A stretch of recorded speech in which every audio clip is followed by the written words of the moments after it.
Assalamualaikum warahmatullahi wabarakatuh. Nama saya Anna Trina Maya dari SMA Negeri 2 Kalianda. Kali ini kita akan belajar mengenai sistem ekskresi pada manusia, terutama tentang mekanisme kerja ginjal. Materi ini adalah materi biologi untuk SMA kelas 11 di semester 2. Ayo kita sama-sama menyimak video berikut ini. Sistem ekskresi pada manusia bagian 1. Tujuan pembelajaran. Organ-organ pada sistem ekskresi manusia meliputi kulit, hati, paru-paru, dan ginjal. Fungsi sistem ekskresi antara lain menurunkan kadar zat produk metabolisme dalam tubuh agar tidak menyebabkan akumulasi, melindungi sel-sel tubuh dari zat-zat yang bersifat racun, menjaga keseimbangan cairan dalam tubuh atau homeostasis, dan membantu mempertahankan suhu tubuh. Kulit berperan untuk mengekskresikan urea, garam, dan kelebihan air melalui kelenjar keringat yang ada di kulit. Paru-paru merupakan organ ekskresi yang berperan untuk mengeluarkan karbon dioksida dan uap air yang dihasilkan dari respirasi. Hati berperan untuk membuang urea, pigmen, empedu, dan racun. Hati merupakan kelenjar detoksifikasi. Ginjal terletak di kanan dan di kiri tulang pinggang, berbentuk seperti biji buah kacang merah atau ercis. Ginjal berwarna merah keunguan, dengan ginjal sebelah kiri terletak agak lebih tinggi daripada ginjal sebelah kanan. Ginjal berfungsi menyaring darah dan mengeluarkan zat sisa organik dan racun dalam bentuk urin. Sebuah saluran sempit yang disebut ureter terdapat di setiap ginjal.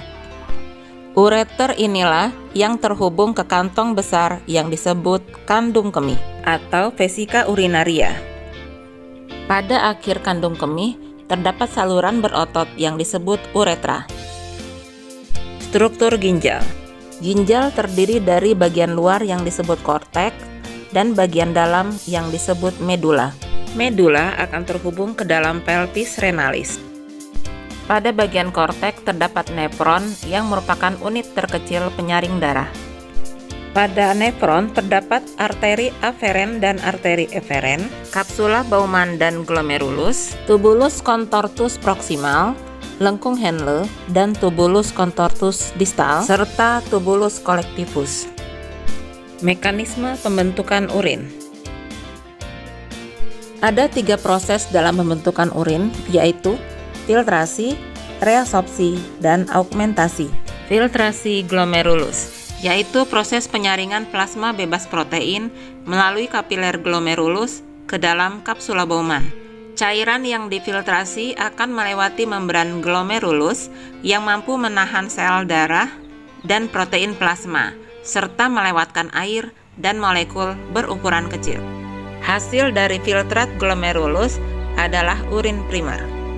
Urin primer berupa air serta zat terlarut seperti glukosa, klorida, natrium, dan lain-lain.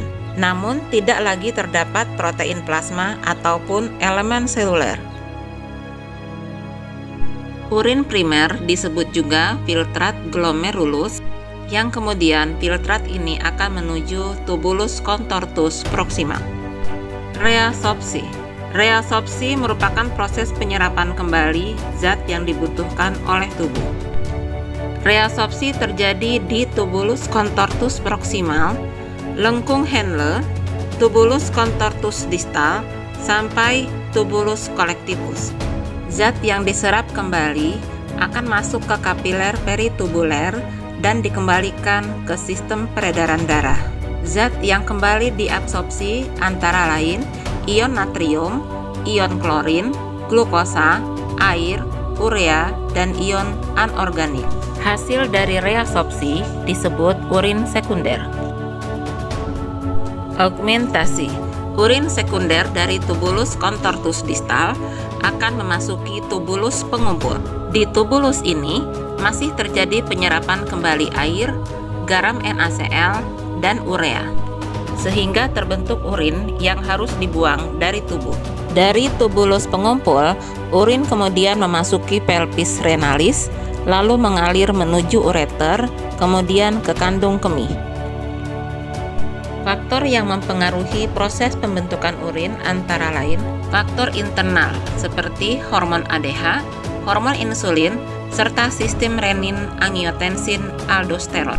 Adapun faktor eksternal seperti suhu lingkungan, jumlah air yang diminum, serta keberadaan alkohol yang dapat menghambat pembebasan ADH. Karakteristik urin, sifat fisik urin, komposisi urin normal, serta urin tidak normal dapat dilihat pada layar berikut.